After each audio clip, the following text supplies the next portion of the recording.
आज कितनी तारीख है? 21। आप लोगों को याद है यही 21 से 27 तक क्या हुआ था भारत में? याद है क्या? साहिबजादों की शहीदी हुई थी। पूरा परिवार गुरु गोविंद सिंह जी महाराज का बलिदान हुआ था। पुराने समय में इन 7 दिनों में लोग जमीन पर सोते थे, शोक मनाते थे। लेकिन आज कैसा गंदा समय आ गया। आजकल बच्चों को, हमारी नई पीढ़ी को साहिबजादों की कुर्बानी भूल गई, माता गुजरी की कुर्बानी भूल गई और सब अब 1-2 दिन में क्रिसमस के नशे में कूद जाएंगे, पटाखे फोड़ेंगे, दारू पिएंगे, आतिशबाजी करेंगे, महंगे महंगे होटलों में घूमने जाएंगे। क्रिसमस याद है उनको, लेकिन जिन लोगों की कुर्बानी के सदका आज हम जिंदा हैं, उनको ये समाज भूल चुका है। इससे बड़ी शर्म की बात और क्या हो सकती है? चारों साहिबजादे शहीद हुए, कितनी बेरहमी से उनको शहीद किया गया आप सब जानते हैं। उस दादी का क्या हाल हुआ होगा जिसके सामने छोटे छोटे बच्चे मार दिए गए। वो उस गम को सहन ना कर पाई। उस ठंडे बुर्ज में कभी जाके देखना, फतेहगढ़ साहिब में वो ठंडा बुर्ज आज भी है। कैसे ये पोष की रातें उन्होंने बिताई होंगी। मोतीराम मेहरा, उसने किसी मुस्लिम सैनिक को थोड़ी रिश्वत दी, वो भी उसी सेना में था। उसने कहा यार बच्चे हैं, थोड़ा दूध तो मिल जाए उनको गरम गरम इतनी ठंड में। तो किसी को रिश्वत दे करके 2 दिन उसने दूध पिलाया, तीसरे दिन पकड़ा गया और नवाब ने मोतीराम मेहरा, उसकी पत्नी, उसके 4 साल के बच्चे को जिंदा कोलू में पेल दिया। वो भी इन्हीं दिनों में शहीद हुए। दोनों बच्चों का, छोटे साहिबजादों का संस्कार करने के लिए नवाब जगह नहीं दे रहा था, लाश नहीं दे रहा था। टोडरमल खड़ा हुआ। नवाब ने शर्त रखी, सोना बिछा, जितनी जमीन चाहिए उतनी जमीन पर सोने की अशरफियां बिछा। पत्नी से बात करी, भगवान कृष्ण के दोनों मानने वाले जो घर में था सब ले आए। छोटे छोटे उनके बच्चे, उन्होंने बुगनी तोड़ करके अपनी अशरफियां दी और उसने आकर के बिछा दी। लेकिन नवाब फिर बेईमान हो गया। टोडरमल, बिछाने के लिए नहीं कहा था, खड़ी खड़ी रख, खड़ी करके बिछा, ऐसे लंबी नहीं। जो था जमीन जायदाद तुरंत उसने बेच बाच करके वो जमीन पूरी करी।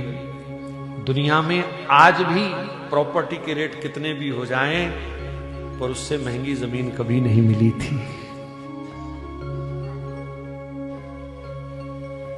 कैसे अपने कंधे पर उसने छोटे छोटे बच्चों को उठाया, माताजी को उठाया, रातों रात संस्कार किया और बाद में उसको भी पूरे परिवार सहित उन गंदे दुष्ट मुगलों ने समाप्त कर दिया। ये वो दिन जा रहे हैं। लेकिन मेरी पीड़ा ये है कि आज का समाज जिनके कारण जिंदा है, हम उनको तो भूल गए, और जिन्होंने हमें तिल तिल करके काटा मारा उनको हम याद रखते हैं, उनके हम जश्न मनाते हैं। इससे बड़ी गिरावट समाज की और क्या हो सकती है। तुलसी का पौधा जो शास्त्रों में तो पूजनीय है ही, औषधि के रूप में भी जिसकी कोई तुलना नहीं है किसी के साथ,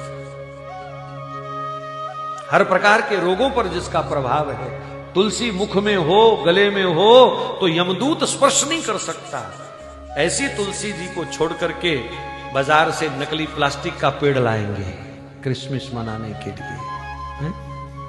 कल मैं निकला तो उन्होंने सजा सजा के रखे हुए थे क्रिसमस के पेड़। ऑक्सीजन देता है क्या वो? चाय में 2 पत्ते तोड़ के डाल के पिया करो, कैंसर ना हो जाए तो बताना।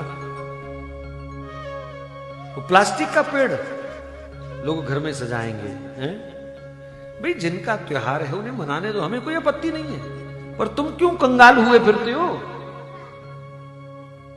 तुम क्यों बर्बाद हो रहे हो नकल करने में, जब तुम्हारे पास तुलसी जैसा पवित्र पौधा है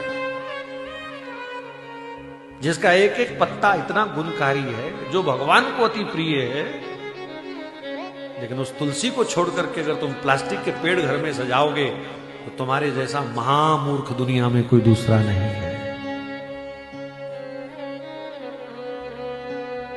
देसी घी की जोत जलाओ, गाय माता के एक चम्मच घी से जोत जलती है, 1 टन ऑक्सीजन पैदा होती है। पर ये आज का हिंदू समाज इतना मूर्ख हो गया, ये मोमबत्ती जलाएगा, प्रदूषण पैदा करेगा।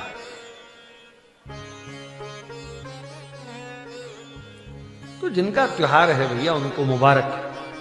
हमारे तो ये 22 से 27 तक का जो हफ्ता है, हमारे लिए तो ये सोग का हफ्ता है।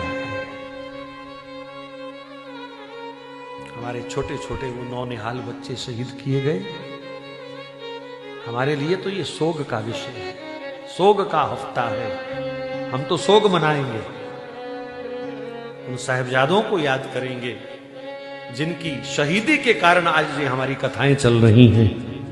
अगर वो शहीद ना हुए होते तो आज हम भी शहीद हो रहे होते। इसलिए नकलची बंदर मत बनो, अंग्रेज मत बनो। कोई अपने बच्चे को जोकर बनाएगा पर 25 को बोलो लाल कपड़े पहना के बंदर